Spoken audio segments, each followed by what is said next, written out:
Assalamualaikum warahmatullahi wabarakatuh. Kali ini kita akan membahas tentang isu stunting di guru tahun sekarang ini. Saya Rahmat ini sebagai ketua wawancara. Saya Muhajir Mahmud sebagai narasumber. Saksikan video wawancara kita kali ini.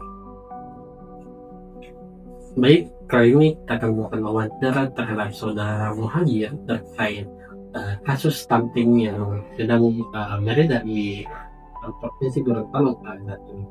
Baik, untuk saudara Muhajir, saya ingin bertanya kepada saudara Muhajir, apa yang saudara tahu tentang kasus stunting di Gorontalo ini dan bagaimana kondisi stunting di Gorontalo ini, apakah sedang tinggi atau sedang rendah? Baik, jadi menurut saya saudara Rahmat bahwa stunting sendiri adalah kondisi di mana anak atau balita itu memiliki panjang tubuh yang tidak normal dengan usianya. Nah, sedangkan kalau berbicara tentang stunting di Gorontalo sendiri itu tercatat cukup besar kasus ini di Gorontalo sendiri, karena jika melihat dari data SJI yang ada di Gorontalo bahwa Dinas Kesehatan Gorontalo menyatakan bahwa stunting di Gorontalo, bahkan di kota Gorontalo itu mencapai 19%, bahwa kondisi ini yang bisa menunjukkan stunting yang cukup besar di Provinsi Gorontalo ini. Jadi menurut Bapak stunting Gorontalo ini sudah lumayan tinggi ya Pak? Yaitu salah satu faktor yang benar-benar tinggi. Baik saudara Muhajir, dari data yang Anda tampilkan tadi, saya ingin bertanya kepada Anda bahwa faktor utama apa yang menurut Anda yang menyebabkan tingginya stunting di Gorontalo? Ya, baik. Jadi faktor yang bisa menyebabkan stunting ini sangat tinggi di Provinsi Gorontalo adalah kualitas makanan yang kita konsumsi itu memiliki nutrisi yang rendah, sehingganya kebutuhan anak-anak untuk bisa tumbuh dan berkembang itu menjadi salah satu faktor yang bisa menurunkan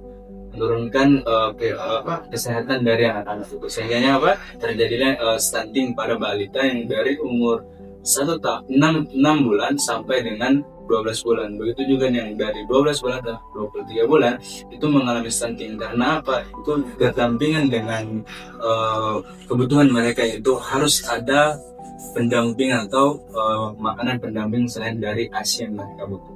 Nah, jadi salah satu faktornya juga adalah dengan kadar-kadar ibu-ibu yang melakukan posyandunan di kecamatan maupun di desa itu harus benar-benar dipedulikan oleh pemerintah, harus dipandang oleh pemerintah bahwa ini adalah salah satu faktor yang bisa menyebabkan stunting yang bisa lebih tinggi lagi ke depan. Jadi sehingga kadar-kadar yang ingin melaksanakan posyandu di desa maupun kecamatan itu harus benar-benar. Jadi dari Bapak itu terkait makanan yang kurang bergizi dan juga selain siang ya, yang pasti buat ibu-ibu yang kurang tai itu gitu. Next, dari faktor utama yang saudara ya ini tentang faktor yang menyebabkan tingginya stunting di ini. Kata selanjutnya, bagaimana pola asuh? Apakah pola asuh dari sang ibu dapat menyebabkan si anak ini menjadi stunting? Apakah pola asuhnya tidak maksimal atau masih tidak penuh?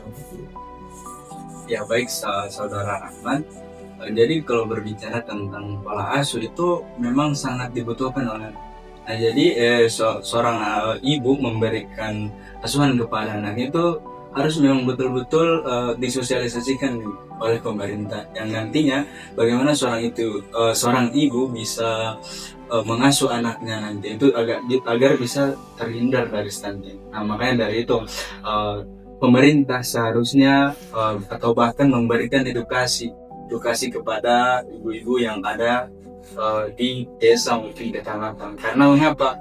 Sosialisasi yang diberikan itu akan berdampak baik bagi anak nantinya. Karena apa? Ketika seorang ibu mengetahui bagaimana pola asuh yang baik bagi anak-anaknya yang di bawah 2 tahun, itu mereka sudah paham ketika pemberian nutrisinya seperti ini, pemberian asinya seperti ini. Nah, ibu-ibu yang ada di posyandu juga akan mereka mengerti dengan apa yang akan mereka kerjakan nanti di rumah.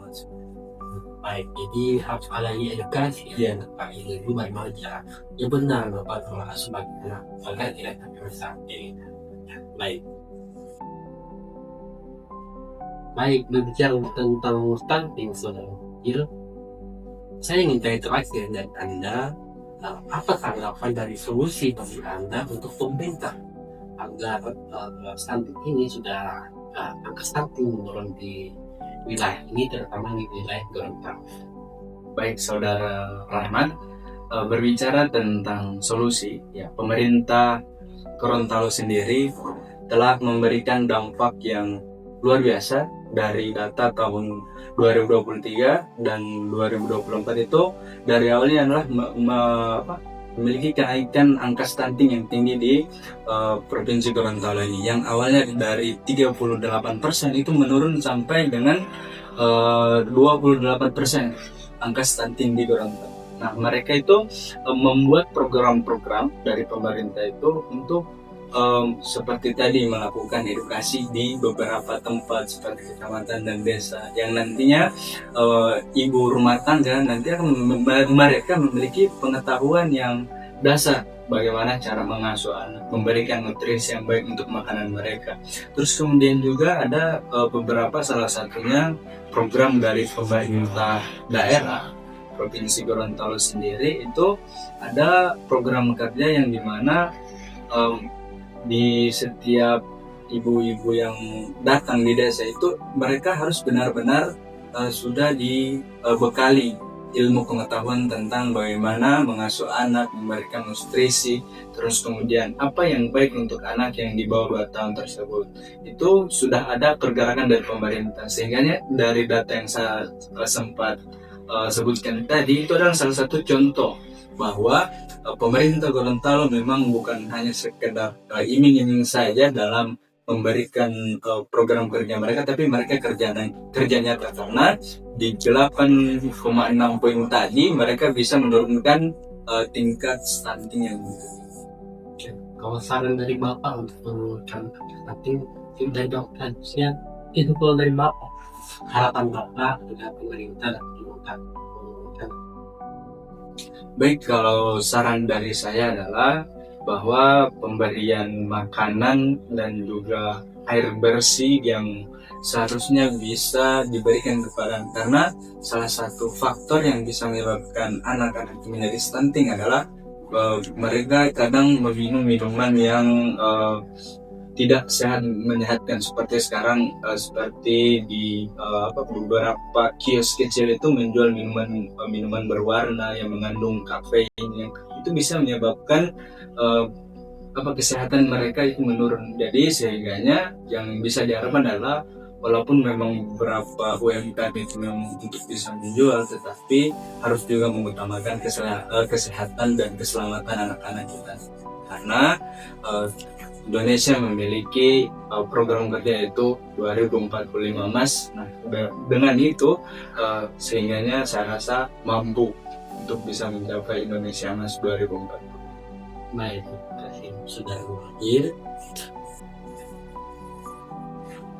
Baik, itulah wawancara singkat dari saudara hadir terkait kasus stunting yang berada di wilayah Gorontalo ini, di mana benar telah memberikan tanggapan, solusi, dan faktor yang menyebabkan stunting ini, dan kedepannya mungkin stunting bisa menurun di wilayah ini ya Pak ya.